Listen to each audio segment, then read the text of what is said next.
Okay, so you want to own a beauty salon. Find a nice space, put up some mirrors, buy some chairs, hire a few stylists, and watch the money roll in every time someone sits down. From the outside, it makes perfect sense. People need haircuts, they need color, they come back every few weeks. A single chair can potentially serve multiple customers every day. And some beauty services cost hundreds of dollars. So what could go wrong? Quite a lot, actually. Because when you follow that money from the customer's wallet all the way down to what the owner actually takes home, the picture changes dramatically.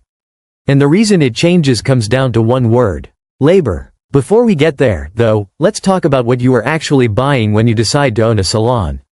You are not buying mirrors and chairs. You are buying a location.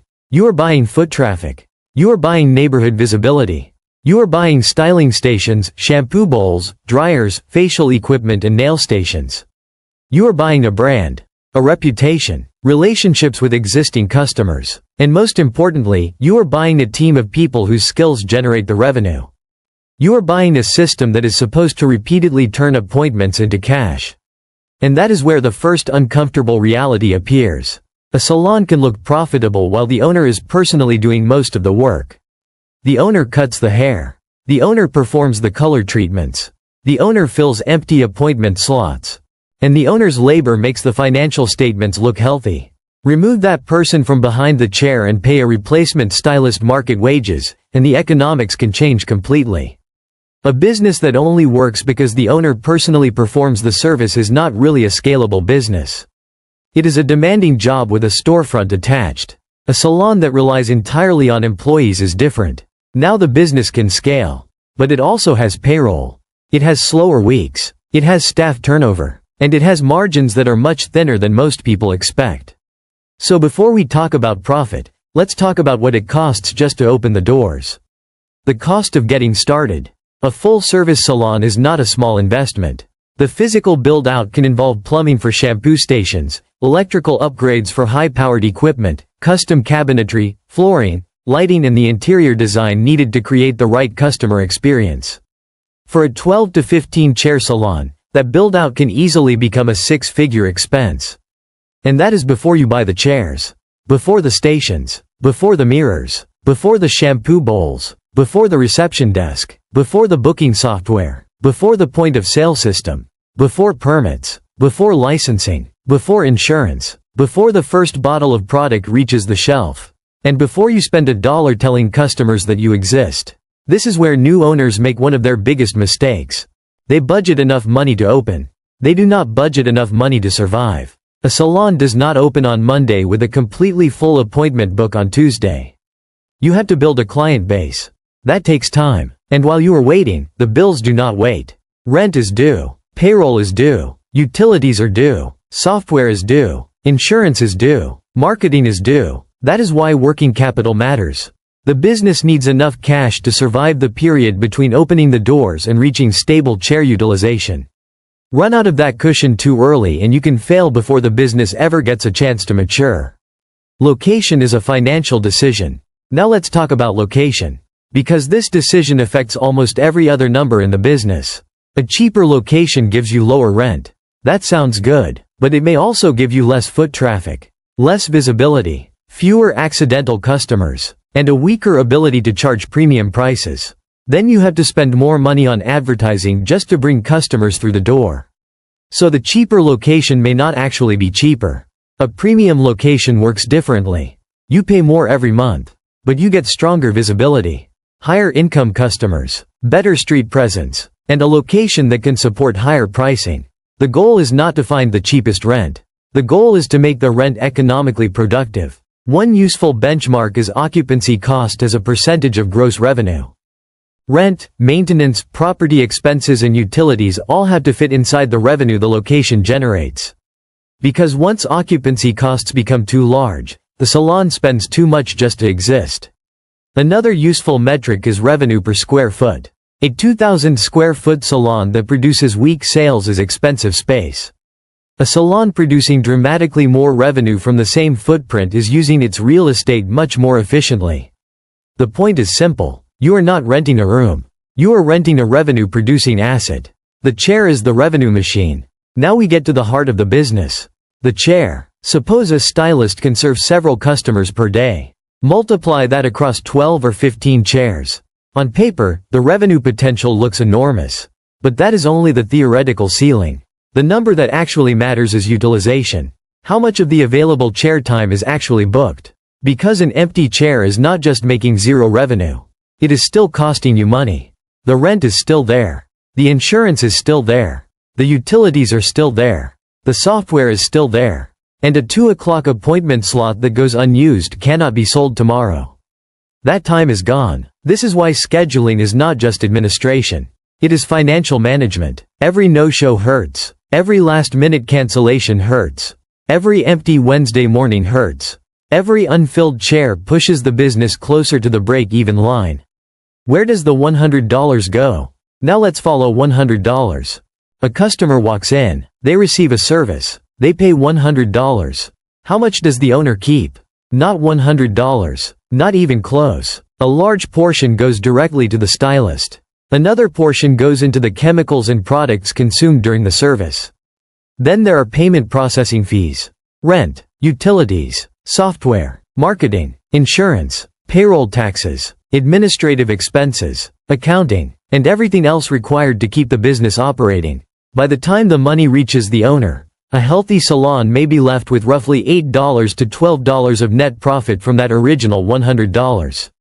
That is the part most people never see. They look at a $100 haircut and assume the business is making $100. It is not. The customer sees the price. The owner sees the margin. And those are two completely different numbers. Labor is the central problem. Now the economics become clearer. Labor can consume a huge portion of every dollar coming through the door. And the way you structure stylist compensation changes almost every other financial outcome. The most common structure is commission. The stylist receives a percentage of the revenue they personally generate. The advantage is obvious. During a slow week, payroll naturally falls with revenue. The disadvantage is equally obvious. During a great week, the owner is sharing a large portion of that revenue with the stylist. Then there is hourly or salary-based compensation. That makes payroll more predictable. But the risk moves to the owner. If the appointment book is empty, the wages are still due. And then there is booth rental. The stylist is not an employee. They pay the salon owner a fixed amount to use a chair. Now the salon owner becomes something closer to a landlord. The income is predictable. The payroll risk is lower. But the upside is limited. The owner does not automatically earn more just because the stylist has an incredible month. None of these models is automatically the best. The right model depends on the kind of salon you are building. The stylist problem. But commission creates another hidden risk. Talent ownership. A great stylist does not just bring technical skills. They build relationships. Customers become loyal to that stylist, not necessarily to the salon. And that creates a dangerous situation. A stylist can leave. They can move to another salon.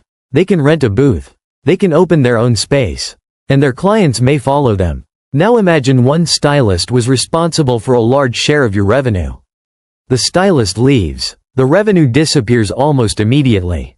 The rent does not. The insurance does not. The software does not. The building does not. You are suddenly paying the same fixed costs with much less income. This is one of the most dangerous hidden risks in salon economics. The economics of an empty chair. And that takes us back to utilization. Imagine one salon operating at 50% chair utilization. Now imagine another operating at 90%. They may have almost identical fixed costs. Same rent, same insurance, similar software, similar infrastructure. But the second salon is spreading those fixed costs across dramatically more revenue. The first one is carrying the cost of a full operation with only half the earning capacity being used. That is why utilization is everything. And this is where technology becomes more valuable than it first appears. Automated booking, reminder messages, confirmation systems, rebooking. These are not just conveniences. They can directly reduce no-shows and increase the percentage of available chair time that becomes actual revenue. A small improvement in utilization can create a disproportionately large improvement in profit because the rent has already been paid. The chair was already sitting there. The room was already there. The stylist was already there. You just filled the empty time. Not every service is equally valuable. Now here is another surprising part of salon economics. A service with a higher price is not automatically a better service. What matters is revenue per labor hour. Imagine a premium color treatment generating a much larger ticket.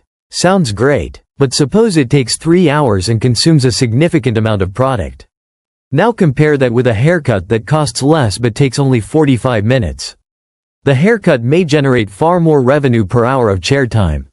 That changes the economics, because the salon is not selling dollars. It is selling time. Every chair has a finite number of hours available each week. The question is, which services generate the most value from those hours? That changes which services you promote, which services you train for, which services you schedule during peak periods, and which services you use to fill weaker time slots. The most expensive service is not always the most profitable service. The most efficient service can be far more valuable. More services, more complexity. And salons increasingly sell more than hair, nails, facials, skincare, waxing, lashes, brows. Each category has its own economics. Nail services can have lower ticket sizes but extremely strong repeat frequency. Customers may return every few weeks.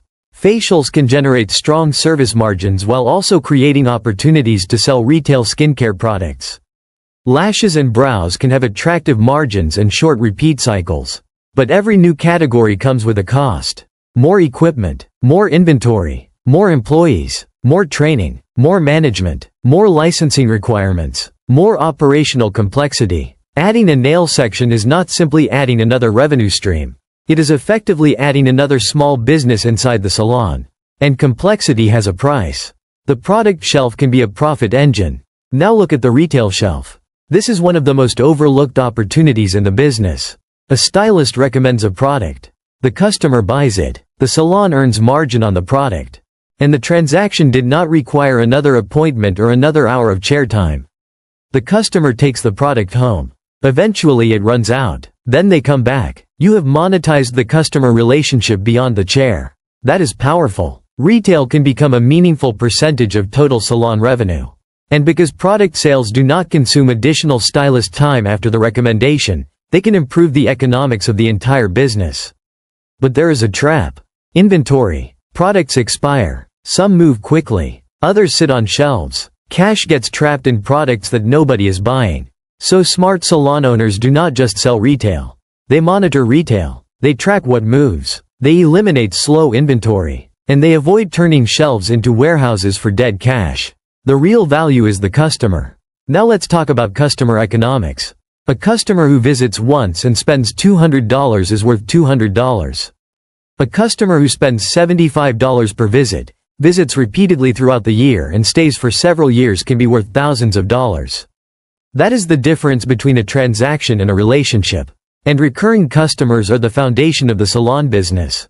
A relatively small group of loyal clients can generate a disproportionately large share of total revenue. Which means retention can be more valuable than constantly chasing new customers. But acquiring new customers is expensive. Instagram ads, Google campaigns, influencers, referral programs, first visit promotions, all of them cost money. So the question is not, did we acquire the customer? The real question is, did we acquire a customer who stayed? A new customer who costs $60 to acquire can be a fantastic investment if they return for years. The same $60 is wasted if they take the introductory discount and disappear. That is why permanent discounting can damage salon economics. You can attract customers without creating loyalty. And then you are forced to keep buying the same customers again and again. Discounting can destroy profit. Discounting sounds harmless. Drop the price. Fill more appointments. Make more money. But fixed costs do not move with the discount.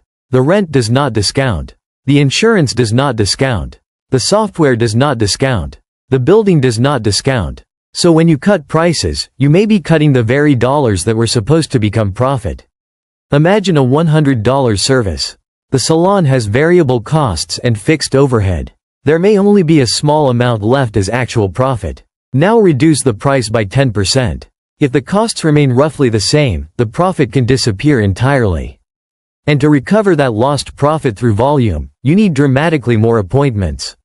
More labor, more product, more equipment wear, More operational pressure, more customers, for the same financial result. That is why discounting should be strategic. Filling a slow Tuesday morning can make sense.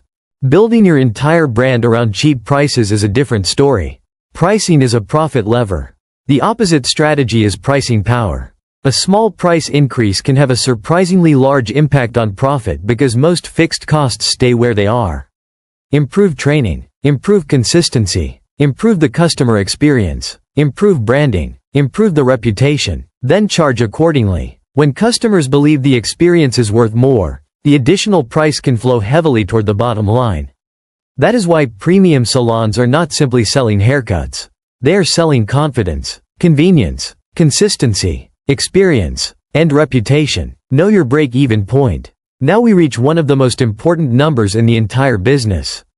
Break-even. Every salon has fixed monthly costs. Rent, insurance, software, administrative salaries, other overhead that exists whether the salon sees 10 customers or 500. Then there are variable costs. Stylist commissions, product consumption, payment processing, costs that rise when revenue rises. The break-even point is where those two worlds meet.